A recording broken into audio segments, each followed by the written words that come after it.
Pandillas. Y para ampliar esta información nos enlazamos a esta hora con el periodista Gabriel Labrador, colega del portal elfaro.net, quien desde El Salvador nos explica más esta situación. Hola Gabriel, un gusto tenerte por la señal de DNews. Cuéntanos un poco esta grave, por lo menos este grave diagnóstico que se hace de los menores de edad que están cayendo presos en estas redadas, incluso obligadas por presuntas cuotas de la policía. Muy buenos días. Buenos días, Santiago. Un gusto estar con ustedes. Saludos desde San Salvador. Pues sí, desde hace 10 meses que está en vigencia este régimen de excepción implementado a partir de una crisis de seguridad pública sin precedentes en el que en un fin de semana murieron asesinadas 87 personas a manos de las pandillas. El gobierno respondió de esta manera, impulsando este régimen que es probablemente la ofensiva política, armamentística, militar, policial, mucho más grande vista jamás en la era democrática. Efectivamente, las capturas han sido por el orden de decenas, si no es que cientos a diario. Conforme se han ido deteniendo a muchas personas y metiéndolas en las cárceles, las cuotas han venido reduciéndose. No quiero decir que todos los policías tenían cuotas. Probablemente la línea era detener a algún sospechoso, pero hemos también documentado y hay muchas pruebas, investigaciones de organizaciones no gubernamentales o periodistas han probado de que ha habido policías con cuotas y detienen en ese sentido a cualquier persona, y en eso entra lo que tú mencionabas, los menores de edad detenidos. Hay que recordar que el fenómeno de las pandillas aquí en El Salvador no es algo exclusivamente del mundo adulto.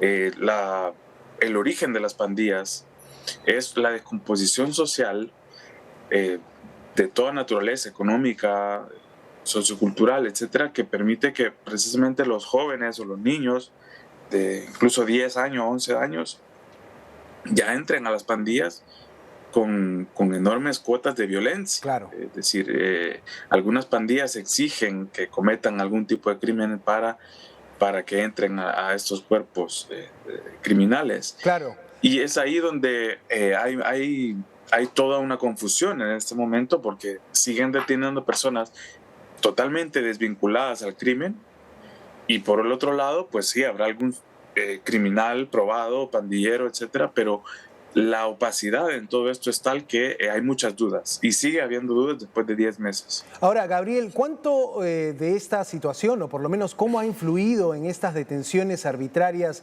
de menores de edad, el hecho de que en El Salvador la edad para detener a alguien o para imputarle cargos delictivos a alguien ha bajado de 16 a 12?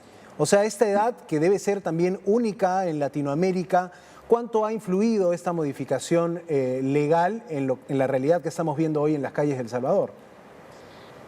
Lo que puedo decirte es que este tipo de medidas no provocan un cambio sustancial en la cultura de la sociedad. El surgimiento de adolescentes, niños criminales, no tiene que ver con la idea de que las leyes son drásticas. Muy por el contrario, la incorporación de niños y de adolescentes en las pandillas tiene que ver con un desconocimiento pleno de cómo funciona un sistema democrático y de sentirse excluido, marginado absolutamente.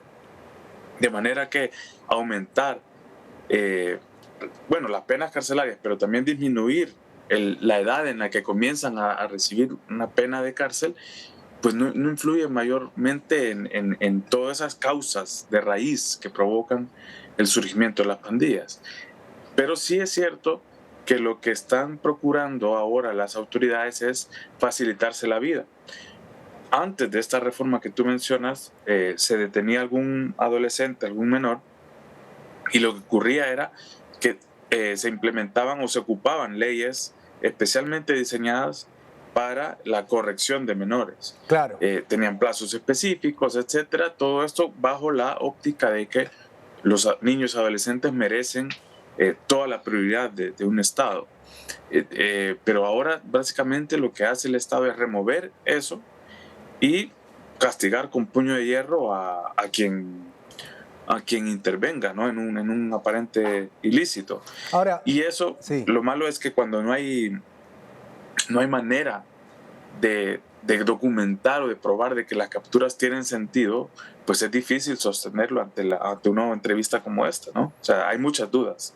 Claro, y ante el reclamo también nos imaginamos de cientos de familias que ven a sus hijos irse a una cuestionable edad para ser apresados. Pero Gabriel, cuéntanos un poco sobre esta noticia que tuvimos en torno a la inauguración de un centro penitenciario, de una cárcel, algo que fue anunciado con bombos y platillos por el gobierno de Nayib Bukele. ¿Cómo ha impactado esta inauguración de un centro penitenciario en toda la sociedad salvadoreña? Estamos en un momento de transición todavía, estamos eh, tratando de prever el futuro, estamos en un momento en el que la realidad que está por venir aún está subyacente, es decir, no tenemos claro cuál va a ser el impacto. Lo que hemos visto es un evento, una inauguración de ese centro penitenciario, el llamado SECOT, con mucha parafernalia mediática, como es el sello del presidente Bukele. Lanzó una cadena nacional ese día, que no fue grabada en vivo, me parece, sino que estaba grabada con antelación. Y bueno, fue un derroche de recursos, de imágenes y de luces bueno, para mostrar la severidad con la que se va a tratar a los pandilleros o a los presuntos pandilleros. Ciertamente teníamos una crisis de hacinamiento en las cárceles, como muchos países de Latinoamérica. Pero ahora ya tenemos antes de esta construcción de este centro penal, teníamos uno de los índices más altos por kilómetro cuadrado. Ahora me parece que este centro penitenciario lo que hace es desahogar un poco esa presión, pero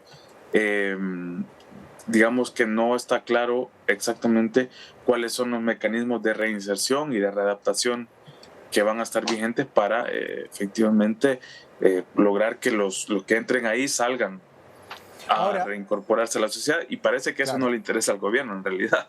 Claro, ahora también, Gabriel, hay denuncias desde distintos medios periodísticos y también desde la sociedad civil de que se están impulsando cuotas, es decir, que los policías salen a hacer redadas con un número objetivo, algo que puede ser cuestionable, ¿no? Decir, hoy tengo que capturar a 40 pandilleros o a 40 presuntos pandilleros, y se denuncia que para cumplir con estas cuotas los policías caen en graves afectaciones a la propia norma policial y a los derechos humanos. ¿Qué se sabe de estas cuotas? Sí, no solo son los policías, sino que también los miembros de la Fuerza Armada, que desde hace algunos años están también participando en labores de seguridad pública que solo deberían competirle a la Policía Nacional Civil. Pero bueno, ese es otro tema. Las cuotas sí se han documentado y sí son, digamos, existen, pero el gobierno lo niega, ¿no? El gobierno dice que todas las capturas ocurren porque hay un desarrollo de una investigación y se llega a la conclusión de que tal persona debe ser detenida. Pero hay pruebas periodísticas y pruebas irrefutables, testimonios de que los policías sostienen que en tal sector, en el sector oriente del país, en la zona paracentral, le exigen cuotas de 10 detenidos por día, dependiendo de la localidad. Y esto pues tiene aparejada una terrible realidad de que los policías se han visto forzados a olvidar toda la doctrina policial para capturar, como decimos aquí, a chinche y telepate, a cualquiera que se ponga. Hemos documentado casos de personas, por ejemplo, que llegan a una delegación policial a preguntar por algún familiar, por algún hijo, sobrino, hermano detenido, y por esa consulta también terminan detenidos ellos. O consultas, por ejemplo, por teléfono, donde le dicen, bueno, usted tiene que venir aquí, si quiere tener información sobre su detenido, venga aquí a la delegación policial. Cuando llegan, son detenidos. Y así, por ejemplo, hay casos donde hay pandilleros que terminan su pena de 30, 25, 15 años de cárcel, al poner un pie fuera de la cárcel, son detenidos nuevamente. Claro. Digamos, O sea, habiendo saldado su deuda, sí, digamos, con la sociedad, habiendo pagado la condena, son detenidos, sí, nuevamente por el régimen. Sí, correcto, por el régimen de excepción, porque se considera que ahora ya no importa si cometiste un ladrón, si cometiste un robo, lo que importa es que sos ladrón.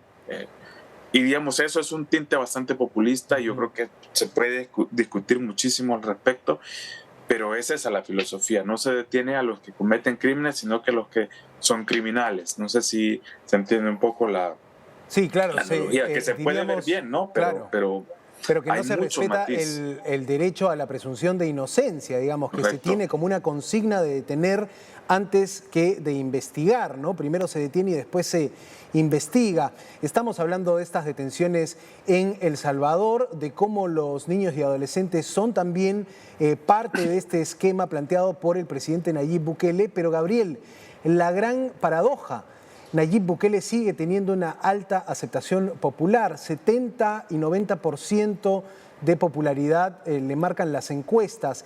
¿Esto se mantiene invariable? ¿Tú crees que esto puede modificarse a un mediano o largo plazo? ¿Cómo ves la popularidad del presidente luego de estas informaciones? Es exactamente como lo dijiste, una gran paradoja, que la gente está muy agradecida con este régimen. En los barrios, en las comunidades, hemos palpado mucha sensación de agradecimiento, por decirlo así, por bienestar, porque la gente está disfrutando de un nivel de seguridad que no se veía en mucho tiempo, en el sentido de tener libre movilidad de una comunidad a otra, donde antes habían barreras imaginarias, donde se disputaban las pandillas del territorio. La gente está como descubriendo que se puede vivir de otra manera sin el yugo de las pandillas encima, pero esto trae aparejado un altísimo costo, ¿no? Hemos básicamente entregado la democracia, no solo por este régimen, sino que por toda la opacidad y por todos los abusos y mucha corrupción que ha habido, y porque los controles y pesos y contrapesos de una democracia que no eran perfectos, hoy sí se han destruido, porque básicamente el poder está concentrado en una sola persona y, digamos, la manera en la que se han ido tomando todas las instituciones es muy cuestionable. Todo esto promueve la imagen del presidente, todo esto, todo el Estado está en función del presidente Bukele, que ahora mismo está ya en campaña, por decirlo así, para la reelección que está buscando en el año 2024, algo que está prohibido por Constitución. Correcto. Pero él, digamos que supo descifrar que este tema de las pandillas es altamente importante para la gente y que la gente, digamos, de alguna manera iba a sentirse muy complacida con esto. Y yo creo que el presidente, aún pese a todos los costos, decidió emprender este régimen y le ha provocado muy buen rédito. La gente le aplaude, la gente dice que está contenta con el régimen y que debería seguir. Y ahora mismo la pregunta es si el régimen de excepción es sostenible con o sin el presidente Bukele en la presidencia, y parece que ese va a ser un factor clave en las elecciones. Gabriel, para ir terminando y en breves palabras, el trabajo de la prensa, el trabajo de los periodistas independientes en El Salvador, ¿sigue siendo complicado? Correcto. La libertad de prensa creo que nunca había sido tan mancillada como en estos momentos. Sabemos que en Perú la cosa tampoco pinta bien, pero estamos hablando de momentos de deterioro. Hemos notado un incremento en las denuncias de la libertad de prensa. Este año las denuncias van un poco menos, pero la gravedad de las mismas habla muy mal del estado de la situación. Periodistas detenidos momentáneamente, que se les obliga a borrar el contenido de las fotografías o el contenido que está en las cámaras, de retirarse de algún lugar. La ley de acceso a información pública básicamente es letra muerta, y bueno, hay un silencio bastante claro para ciertos medios de que el gobierno no les interesa rendir cuentas, básicamente. Bien, Gabriel Labrador, periodista salvadoreño del portal elfaro.net, ha estado con nosotros explicándonos el contexto de las detenciones del gobierno de Nayib Bukele. Muchas gracias, Gabriel, que tengas buen día. Buen día, Santiago. Un saludo a la audiencia.